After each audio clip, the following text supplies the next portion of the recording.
總理杜魯多同到訪本國嘅意大利總理梅洛尼喺多倫多嘅交流活動被示威擾亂而告吹，而兩人亦都未就事件發表評論。有學者就指出，支持巴勒斯坦嘅示威者對兩國嘅立場感到唔滿意。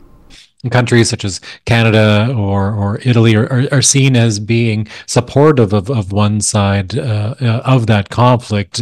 I think they are opening themselves up to critique on the part of citizens who are upset with that positioning. 卑斯大學政治系講師 Stuart Press 指出，示威者期望將公眾嘅注意力集中喺巴勒斯坦人嘅困境上，並且排斥其他立場嘅合法性。Legitimate Israel's response here as being itself illegitimate. So there is essentially it is a zero-sum game for those who are deeply invested in one side or the other, that Canada ought to be standing with the people of Palestine against Israel's response. And on the other side, other Canadians are saying we need to stand with Israel against the threat that Hamas poses to Israel and its citizens. Press 又話喺呢一種對抗式嘅政治底下，示威者覺得佢哋嘅聲音未被聽取，缺乏代表性，所以要以強烈嘅手段期望轉變公眾嘅立場。When we see this kind of contentious politics, this kind of politics that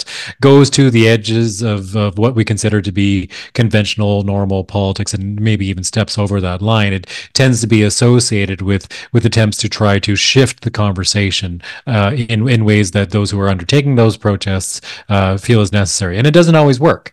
Sometimes these kinds of protests can backfire. They can alienate the audiences that they're trying to reach out to. 佢認為呢一種政治賭博可能引起一輪政治運動出現變革，但亦都可能引起反彈，適得其反，令公眾更加漠視。就例如有激進環保分子堵塞公路橋梁嘅行動一樣。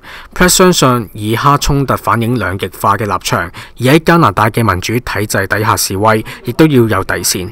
There is a line in which protests can become security threats, which I think most agree that we want to shy away from, that we want to ensure that protests remain peaceful, that there is no sense of threatening positions to other citizens or to leaders going about their work. 新時代電視蘇漢南報道。